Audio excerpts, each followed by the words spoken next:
છોટાઉદેપુરમાં માળી સમાજ દ્વારા જિલ્લા કલેક્ટરને આવેદન છોટાઉદેપુર ખાતે માળી સમાજ દ્વારા જિલ્લા કલેક્ટરને આવેદન પાઠવીને જ્યોતિરાવ ફૂલે અને સાવિત્રીરાવ ફૂલેને મરણોત્તર ભારત રત્ન પુરસ્કાર આપવા માંગ કરવામાં આવી છે। માળી સમાજ ગુજરાત દ્વારા રાજ્યભરમાં આ મુદ્દે રજૂઆતો કરવામાં આવી રહી છે। સમાજના આગેવાનોનું કહેવું છે કે જ્યોતિરાવ ફૂલે અને સાવિત્રીરાવ ફૂલે શિક્ષણ અને સમાજ સુધારણા ક્ષેત્રે ઐતિહાસિક યોગદાન આપ્યું હતું।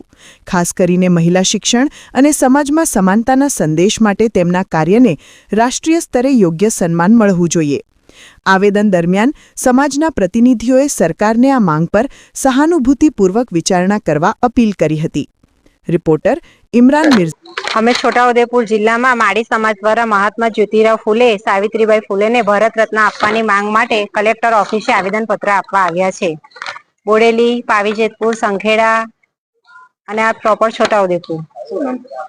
રશ્મિબેન જિગ્નેશભાઈ રામી અને અમારા પ્રમુખ શ્રી સુરેશભાઈ રામી તથા મંત્રી શ્રી રાકેશભાઈ રામી એ બધા સહસંમતિ અમે અહીંયા કલેક્ટર ઓફિસમાં આવેદનપત્ર આપવા આવ્યા છે, જેથી જ્યોતિભાઈ ફૂલેને ભારત રત્ન મળે, એવોર્ડ મળે।